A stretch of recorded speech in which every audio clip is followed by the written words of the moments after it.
Welcome back to my YouTube channel. यदि आप मेरे चैनल पे नए हो तो मेरे चैनल को सब्सक्राइब करो, लाइक करो, कमेंट करो। आज मैं आप लोगों को कुछ ऐसी छोटी बातें बताने वाला हूँ जो सुनने में तो काफी छोटी लगती है, लेकिन असली में उसका मायने महत्व काफी बड़ा होता है। और आप लोग ऐसी कुछ बातें हैं जो किसी से शेयर मत करो। पहला, अपने घर की प्रॉब्लम तुम किसी और से मत बताओ। दूसरा, अपनी लव लाइफ के बारे में तुम किसी और को मत बताओ।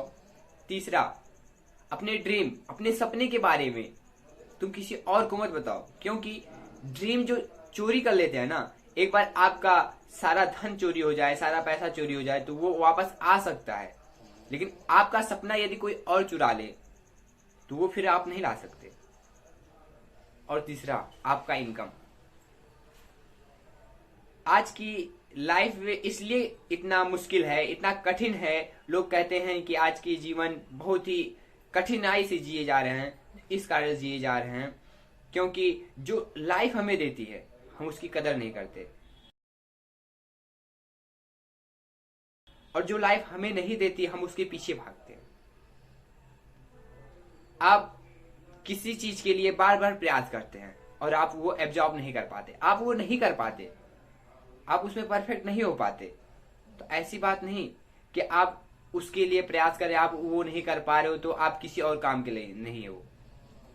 गाइस, आप क्या पता कोई ऐसा वस्तु हो या कोई ऐसा काम हो या कोई ऐसा स्थान हो जहां आपकी जरूरत हो, जो आपको ढूंढ रहा हो, ना कि आप किसी और को ढूंढो। जॉब के लिए तो कई लोग जाते हैं, लेकिन वहीं कुछ लोगों का ओवर थिंकिंग होता है, जिसे कई लोग पॉजिटिव थिंकिंग कहते हैं, पॉजिटिव थॉट कहते हैं। ऐसा नहीं होता। कुछ लोग सोचते हैं ये जॉब तो मुझे ही मिलने वाली है, ये जॉब मेरे हाथ में है, ये मुझे मिल गई। ये ओवर थिंकिंग हुई मेरे भाई, ये पॉजिटिव थिंकिंग नहीं है, ये ओवर थिंकिंग है।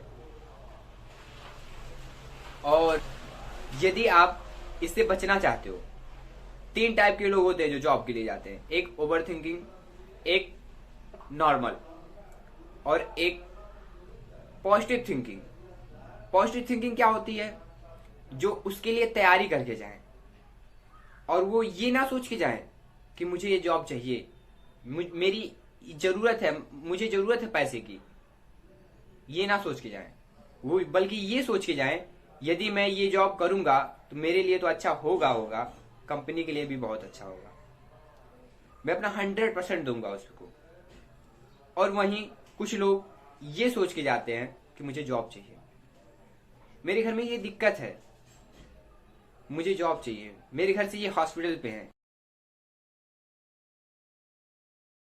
मुझे पैसे की जरूरत है।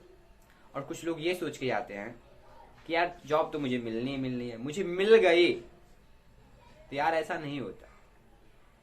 ऑडिशन, आप लोग बल्ब को तो जानते ही होंगे।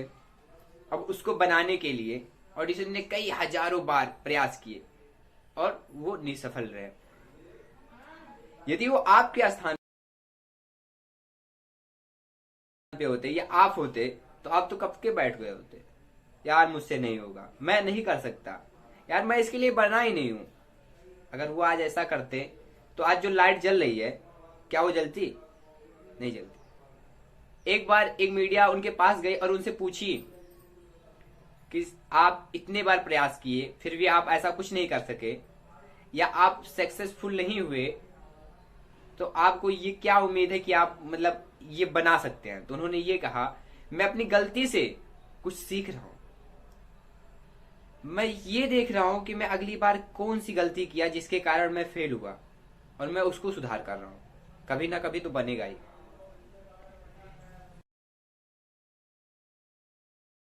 और एक बार एक राजा था जी, उसके दरबार में कोई भी खाली हाथ नहीं जाता था। एक बार उसके दरबार में एक साधु आया, वो कुछ दिनों तक रहा, खाया पिया, उन राजा उसकी सेवा किया।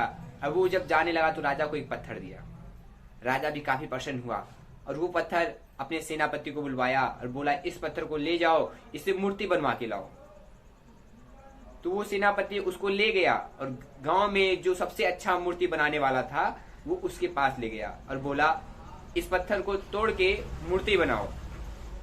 वो जो था मूर्ति बनाने वाला जो व्यक्ति था वो काफी प्रयास किया, कई हथौड़े मारा और अंत में हथौड़े मारते मारते वो थक गया। फिर वो सेनापति से बोला कि इस पत्थर को आप ले जाओ, इससे मूर्ति नहीं बनने वाली।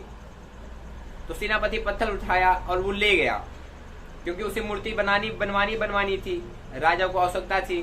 वो दूसरे कारीगर के पास ले गया और वो पहले हथौड़ी मारा और पत्थर टूट गया और वो उससे मूर्ति बनाया और